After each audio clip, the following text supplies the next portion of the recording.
계속해서 대구 경북 소식 전해드립니다. 세월호 침몰 사고로 온 국민이 깊은 슬픔에 빠져 있는 가운데 실종자들의 무사 귀환을 기원하는 행사가 잇따랐습니다.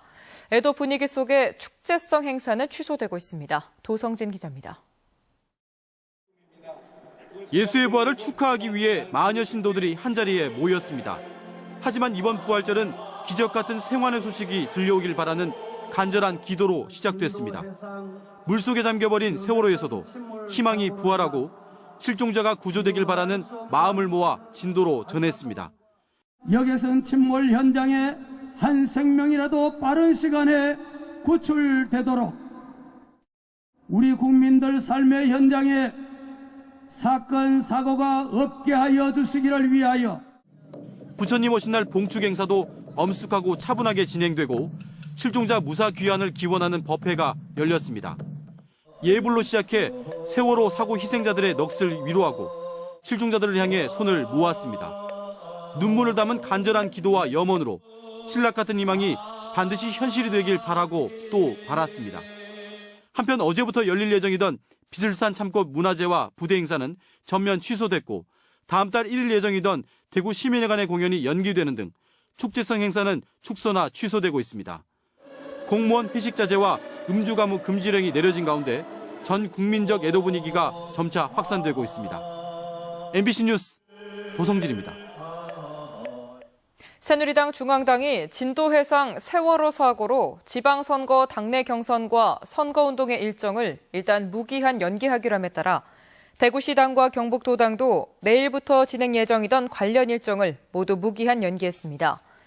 이에 따라 오는 27일 열릴 예정이던 새누리당 대구시장 후보자 선출대회와 28일 예정됐던 대구 5개 기초단체장 경선도 무기한 연기된 것을 비롯해 내일부터 진행될 예정이던 새누리당의 지방선거 관련 모든 일정이 무기한 연기됐습니다.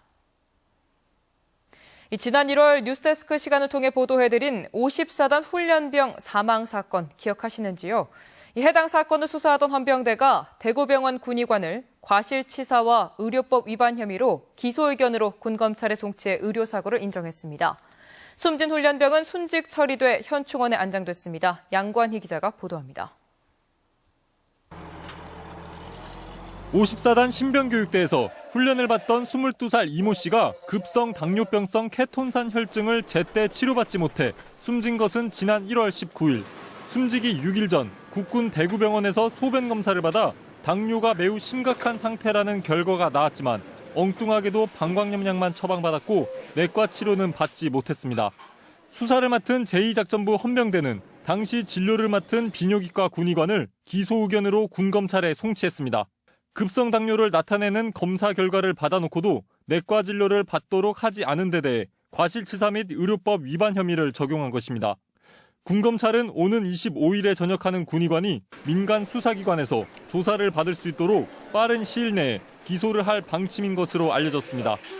54단은 자체적으로 징계위원회를 열고 숨진 훈련병 관리를 소홀히 한 책임을 물어 교관과 소대장, 중대장 그리고 해당 부대 군의관에게 정직 처분을 내렸습니다. 어차피 이제 이미 죽었고 이 세상 사람이 아니니까 그 후에 제2, 제3의 입장이 없어야 되겠다는 그런. 의료사고를 인정한 군은 숨진 이 씨를 순직 처리해 지난 2월 28일 대전 현충원에 안장했습니다. MBC 뉴스 양관입니다.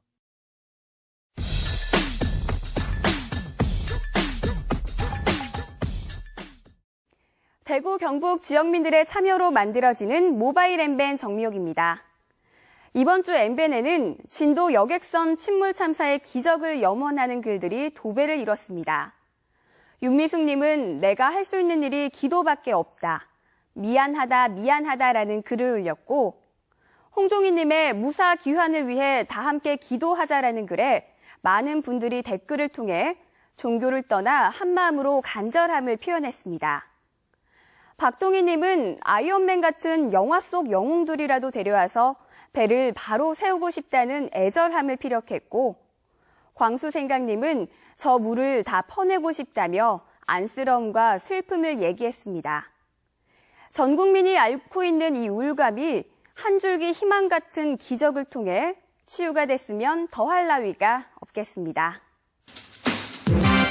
요즘 식당에서 숟가락 살균을 위해 종이에 은나노를 뿌린 숟가락 포장지를 많이 사용하고 있는데 효과가 의심된다는 제보가 올라왔는데요. 사실일까요? 대구 시내에 있는 한 식당입니다. 이 식당에서 내놓는 숟가락마다 이렇게 종이 포장지에 덮어져 있는데요. 이 종이 포장지에는 은나노로 살균이 이루어지고 있다고 적혀져 있습니다. 접착되어 있는 풀 옆에 풀 있거든요. 거기에 아주 약간 살짝 들어가거든요. 적게 들어가서 살균은 많은 효과는 없다고 하는데 그래도 효과는 조금 있다고. 호서대 유일재 교수팀은 실험주에게 은나노 입자를 먹인 결과 독성 역학 현상이 나타났다는 연구 결과를 지난해 발표했습니다. 어머니 마음으로 깨끗이 설거지한 숟가락이 제일 안전할 듯하네요. 단 한 번만 복용해도 평생 뇌졸중으로 쓰러지지 않는다는 신비의 약이 엠벤에 올라 관심을 끌었는데요. 매실즙과 머위잎, 계란을 넣고 일정 숫자만큼 저어서 5월 말쯤 먹으면 평생 뇌졸중은 걱정 없다고 하는데요. 과연 신빙성이 있는 걸까요? 인터넷이라든가 이미 알려진 건강식품들은 약과 다르게 일부 사람에게 도움은 될 수 있습니다. 그러나 모든 사람에게 이것을 먹으면 완전히 예방된다. 이런 식품이라든가 건강기능 약제 이런 건 없습니다.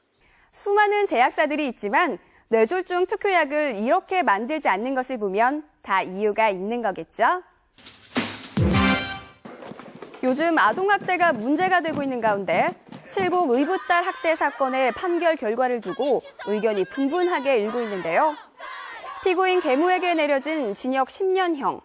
엠벤 회원들은 이 판결 결과에 대해 어떻게 생각하고 있을까요? 징역 10년은 너무 가벼운 판결이라고 생각한다는 의견이 55.7%로 가장 많았고요. 징역 10년은 가벼운 판결이지만 법원의 판단을 존중해야 한다고 생각한다가 38.7%로 그 뒤를 이었습니다. 여론에 흔들리지 않는 법원의 적정한 판결이라고 생각한다는 5.6%에 그쳤습니다. 지금까지 모바일 엠벤 정묘기였습니다. 네, 질병관리본부는 올 들어 동남아 여행 중 감염돼 귀국한 뒤 국내에서 예방접종을 받지 않은 영유아에게 전파시키는 사례가 늘면서 홍역 확진 환자의 80%가 해외 유입 관련 환자로 집계됐다고 밝혔습니다. 질병관리본부는 다음 달 초 연휴를 맞아 해외 여행객이 늘어날 것으로 예상된다며 홍역 유행 국가로 여행할 경우 예방접종 후 면역 형성까지 2주가 걸리는 점을 고려해 미리 예방접종을 할 것을 권했습니다.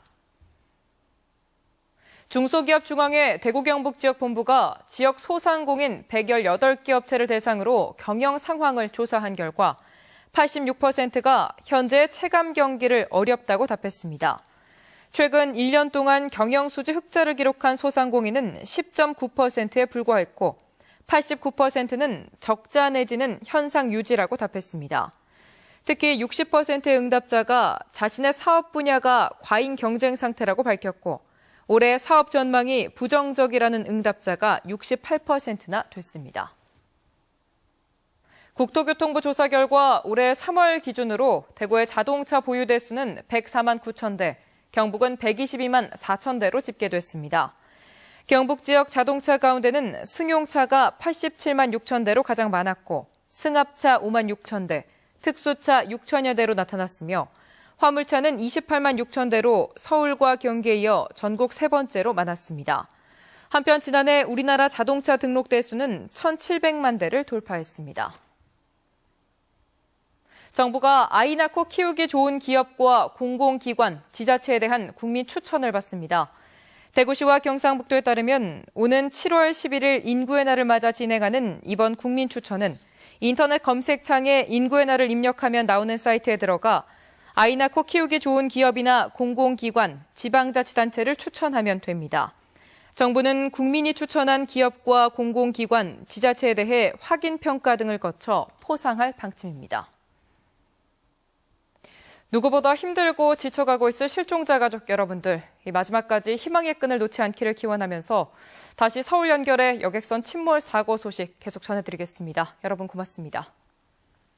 네, 특별 재난 지역이 선포되면 어떤 변화가 있을까?